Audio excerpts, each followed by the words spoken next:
Soit dit en passant, félicitations à Maïté, parce qu'on parlait d'agriculture. Évidemment. Notre Maïté Film FM, Maïté Nationale. Marie-Thérèse Banamou. Voilà, MTG. Marie-Thérèse Banamou, nommée directrice préfectorale de l'agriculture et de l'élevage de Dubreka. De Dubreka, oui, nous avons félicitations à la baronne. À la baronne. Mais beaucoup de défis l'attendent parce qu'il faut qu'elle sache. Et le premier front qui se dresse devant elle, c'est la colère, la grogne des aviculteurs. Non, mais Marie-Thérèse. Parce que les aviculteurs sont vent debout contre le ministère en ce moment. Et c'est le premier dossier dont elle va hériter. Non, elle vient hériter d'une situation dont elle n'est pas comptable. Elle va essayer de comprendre. Attention. Donc il faut la soutenir, il faut l'encourager. Parce qu'elle va dans un domaine. C'est ce qu'on est en train de faire. Elle va dans un domaine qu'elle ne connaît pas certainement. Ouais. Je le dis entre guillemets. Mais non. Donc, elle était au CECID avant. Oui, oui. Et bien sûr. Je ne le savais pas. C'est à travers le décret que j'ai reçu. Elle était au CECID.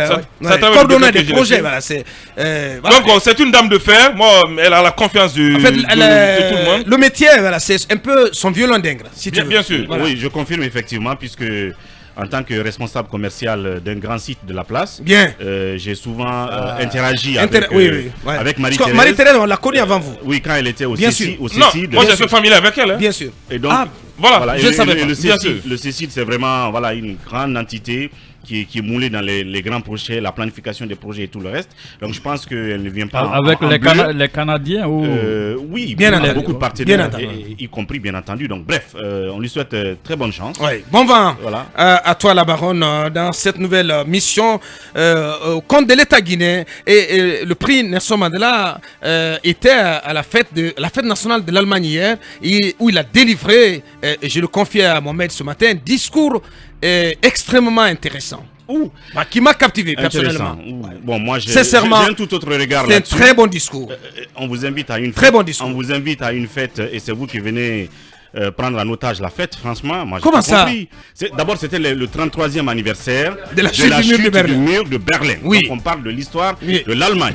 Et l'ambassadeur de Berlin a bien voulu nous inviter. L'ambassadeur d'Allemagne. D'Allemagne a bien voulu nous inviter. Le DG de FIM, Cabinet Fofana, le politologue, et moi en personne, animateur d'émission diplomatique. Bref, alors c'est normal que le ministre des Affaires étrangères soit là.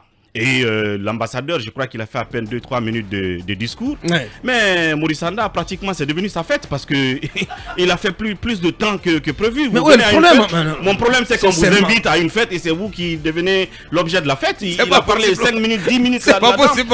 Il a fait l'histoire de la Guinée. Mais il est le patron des ambassadeurs en Guinée. Et il a fallu qu'il voit le crâne luisant, scintillant de l'opposant Étienne pour qu'il leur envoie des flèches, encore une fois, sur cette question de la CEDEAO. Je voudrais vous dire que certains ont fait sonner le tocsin, que la Guinée va brûler, qu'on va s'en prendre à la CEDEAO. Maintenant, ils se la bouclent parce qu'on a un accord. C'est pas le lieu en fait. Il faut pas chercher des ennemis partout. Mais en plus, quand la diplomatie, elle reste toujours douce. Et même dans le discours de l'ambassadeur, il a fallu qu'il ait trouvé une réponse du tic au tac à l'ambassadeur dans ses discours.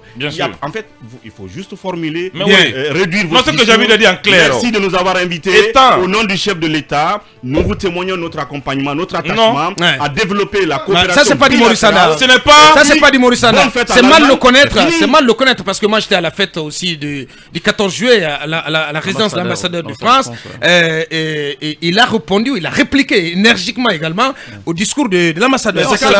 Parce que c'est ce jour-là, il a dit qu'il n'y a pas eu de coup d'état. C'est la souveraineté. Il ne se laisse pas faire. C'est pas un monsieur qui se laisse faire. C'est le nationalisme. Et ce n'est pas à Ouri. Ce n'est pas à Ouri de dire à Maurice Sanda son travail. Sincèrement. Il a le langage diplomatique. Il peut avoir son point de vue, mais. Personnellement, j'ai adoré ce discours. Merci. C'était un bon discours. Ouri ne comprend pas. Je vous assure. C'est comme si Kabila m'invitait à son mariage très bientôt. Que je m'habille encore plus que lui. Attention, le choix n'est pas fait. Le choix n'est pas fait. En décembre 2024. Voilà, parce que c'est une bataille là. Aboubacar. Allez, la suite.